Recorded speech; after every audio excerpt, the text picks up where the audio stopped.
He's reaching for something! Taser! Taser!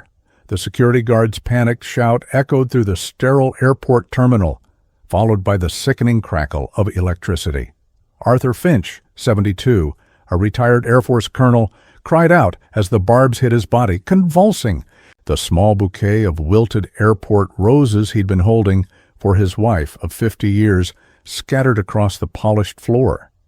He hadn't been reaching for something. He'd been fumbling for his heart medication after a dizzy spell. 5 minutes. Later, as Arthur lay dazed and humiliated on the cold floor, the entire departures roadway outside the terminal was sealed off by imposing black vehicles with government plates. Lights flashed, and stern-faced men in dark suits emerged, their destination clear, the security checkpoint where Arthur had fallen. If you believe those who served deserve care, not cruelty type, protect our vets below. Colonel Arthur Finch, USAF retired, was a man of quiet precision and enduring romanticism. His 30-year Air Force career had been distinguished, flying reconnaissance missions in classified airspace, later commanding a wing of strategic bombers. He was a pilot's pilot, known for his calm under pressure and meticulous attention to detail. Now, at 72, he lived a peaceful life with his wife, Eleanor, in a small cottage near the coast. Their greatest joy was their upcoming 50th wedding anniversary. Eleanor had always loved surprises, and Arthur, despite his pragmatic military background, delighted in orchestrating them. For their golden anniversary, he'd planned the ultimate surprise, a trip to Paris, where they'd honeymooned half a century ago. He'd booked everything months in advance: first-class tickets, a rare splurge, a charming boutique hotel, dinner reservations at their old favorite bistro. He was flying out a day ahead of Eleanor to finalize some last-minute arrangements with the hotel and a Parisian florist. He carried a small, slightly sad-looking bouquet of roses he'd bought at an airport kiosk, a token, a placeholder for the grand floral arrangements he planned for her arrival in Paris. He was a little unsteady on his feet today. A recurring bout of vertigo, a lingering consequence of a particularly rough ejection decades ago, had been acting up. He kept his heart medication close at hand in his jacket pocket, just in case. He just needed to get through security, find his gate, and begin their long-awaited celebration. The airport security checkpoint was its usual organized bedlam: long lines, beeping machines, harried travelers, and stern-faced TSA agents. Arthur, navigating the queue with his carry-on and the small bouquet, felt a wave of dizziness wash over him, stronger this time. The bright lights and noise seemed to amplify it. He stumbled slightly, reaching out to steady himself on a stanchion. He knew the signs. He needed his medication. Quickly. He fumbled in his jacket pocket, his fingers searching for the small pill bottle. A young, overly zealous TSA security officer, Agent Miller, noticed Arthur's stumble and his furtive reaching into his pocket. Miller was new, eager to prove himself, perhaps a little too quick to see threat where there was none. He'd been briefed on heightened vigilance. Arthur's age, his slight disorientation, his fumbling, it all tripped Miller's internal alarm. Bells, however, misplaced. "Sir, stop right there! Hands where I can see them!" Miller shouted, his voice unnecessarily loud, drawing immediate attention. Arthur, startled by the sudden shout, and still disoriented from the vertigo, looked up, confused, his hand still in his pocket, trying to grasp the pill bottle. "What? I just need my—" "He's reaching for something," Miller yelled to his colleagues, his voice cracking with a mixture of fear and excitement. "Potential threat. Subject non-compliant." Before Arthur could explain, before he could even register the full extent of the misunderstanding, another security officer, Agent Thompson, older and seemingly more experienced but quick to follow Miller's panicked lead, unholstered his X-26 taser. "Taser! Taser!" Thompson bellowed and fired. The barb struck Arthur in the chest. He cried out, a sharp surprise sound, as 50,000 volts coursed through his body. He convulsed violently, his legs giving way, and crashed heavily to the polished terminal floor. The small bouquet of roses scattered around him like fallen soldiers. His carry-on bag skidded away.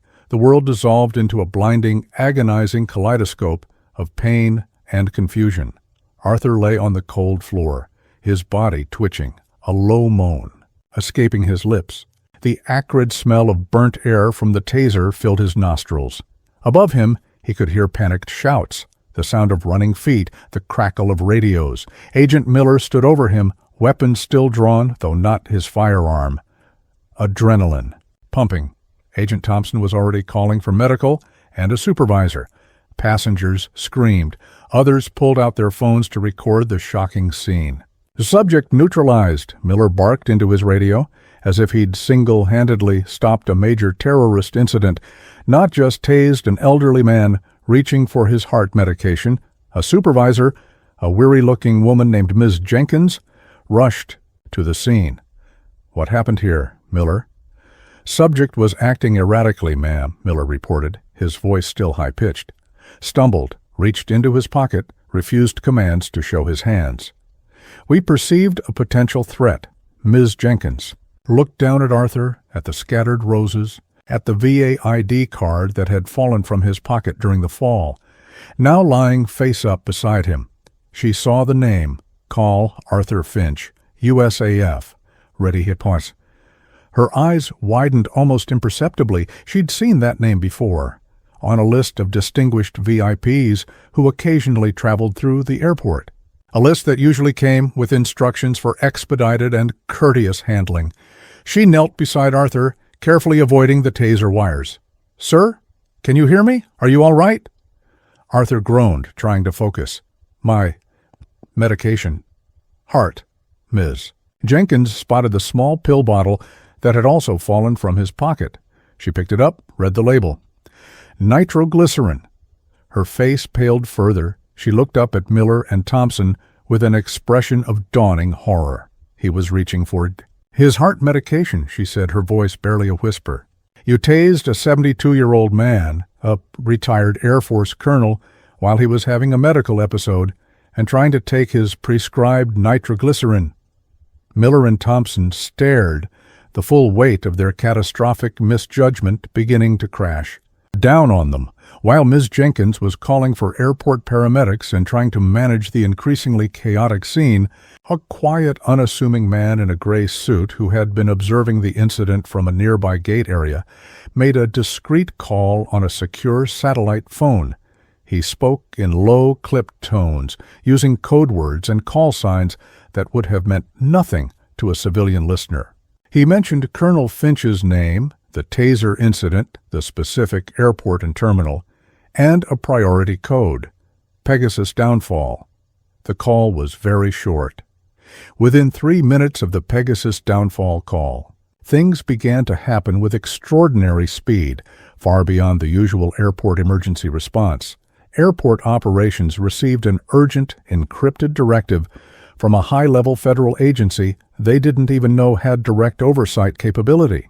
The directive was simple: immediately cease all vehicular access to the departures roadway for Terminal C. No exceptions, no explanations given beyond national security imperative. Airport police, initially confused, received a follow-up call from a very senior official at the Department of Homeland Security, confirming the order and advising full, unquestioning cooperation. 2 minutes later, precisely 5 minutes afters, Arthur had been tased, the first black Chevrolet Suburbans with tinted windows and discreet government plates swept onto the departures roadway. Sirens silent, but emergency lights flashing. They were followed by more, forming an impenetrable blockade, cutting off all access to Terminal C. Stern-faced men in dark suits, wearing earpieces, disembarked, moving with a quiet, intimidating efficiency. They didn't interact with airport police. They simply took up positions, their presence a clear statement of overriding authority. Airport operations went into meltdown. Flights were grounded. Passengers were confused, then angry, but the men in suits were implacable. Inside the terminal, Ms. Jenkins, the TSA supervisor, was still trying to manage the scene around Arthur, who was now being attended to by airport paramedics. Miller and Thompson stood by, looking increasingly terrified as word of the outside lockdown began to filter in. Then, the main doors to the security checkpoint slid open, not for passengers, but for a small, focused group led by a civilian in an expensive but understated suit, the same man who had made the satellite phone call. He was flanked by two of the dark-suited agents from outside. He walked directly to Ms. Jenkins. "Supervisor Jenkins," the man said, his voice calm but carrying absolute authority. "I am Special Agent Thorne, Office of the Secretary of Defense. Colonel Arthur Finch is now under our direct protective custody. Please instruct your agents," he glanced pointedly at Miller and Thompson, "to surrender their duty weapons and identification to my team. They are to be detained for questioning regarding the assault on a decorated military officer and potential violation of federal protocols regarding protected personnel." Ms. Jenkins, Miller, and Thompson stared, dumbfounded. Office of the Secretary of Defense. Assault. Protected personnel. This was escalating beyond their wildest nightmares. The airport, a civilian space, had just been effectively taken over by an entity that answered to the Pentagon. Agent Thorne knelt beside Arthur, who was now sitting up looking dazed but lucid, the paramedics checking his vitals. "Colonel Finch, sir," Thorne said respectfully. "Agent Thorne, OSD. I apologize for the delay in our arrival. Are you able to travel?" Arthur looked at him, recognition dawning slowly. "Thorne. Young David Thorne. General Webster's aide years ago?" Thorne managed a slight smile.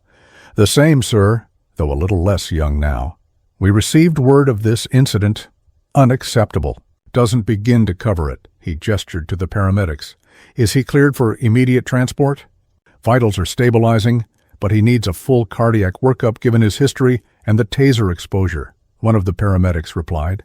"We were prepping him for City General." "Negative," Thorne stated firmly.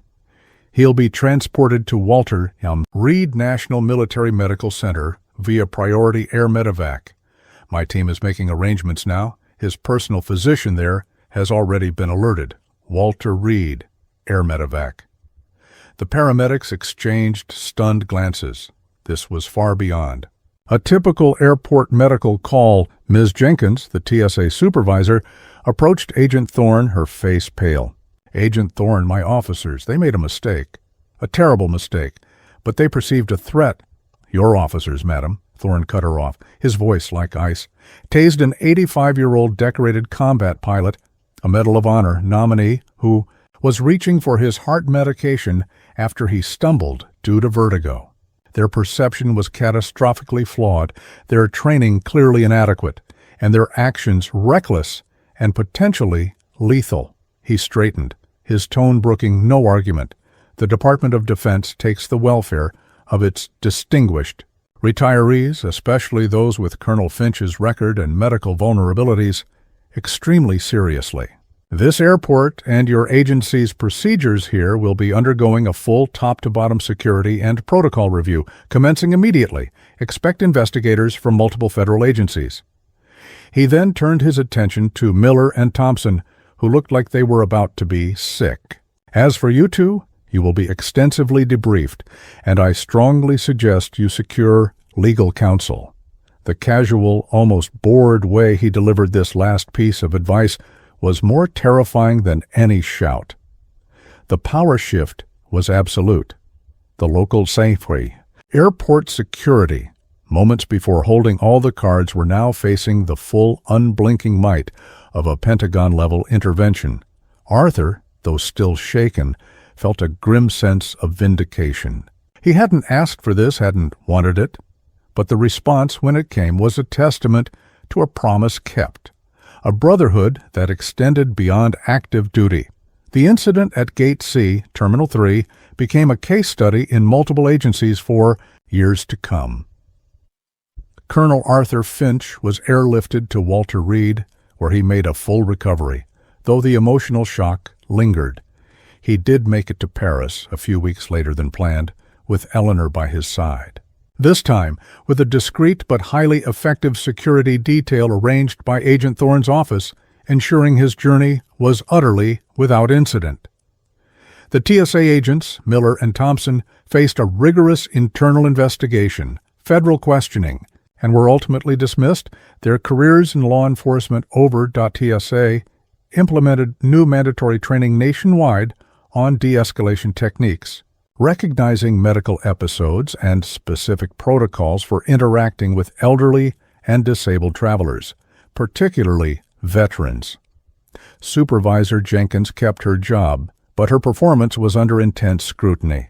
The airport itself underwent a significant security overhaul, with new liaisons established directly with military and veteran affairs offices to prevent such an incident from ever happening again.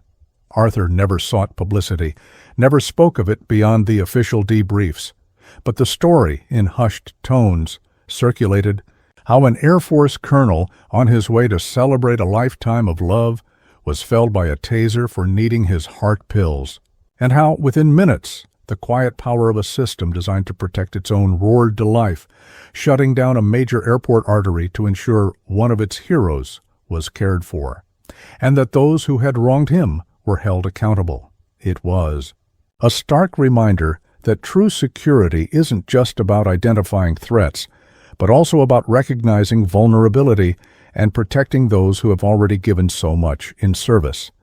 Because when you harm one of theirs, sometimes the entire weight of the Pentagon might just decide to pay a visit. Subscribe to Hidden Sparks if you believe our veterans deserve the highest honor and protection always, and that no hero should ever be neutralized for needing their medication.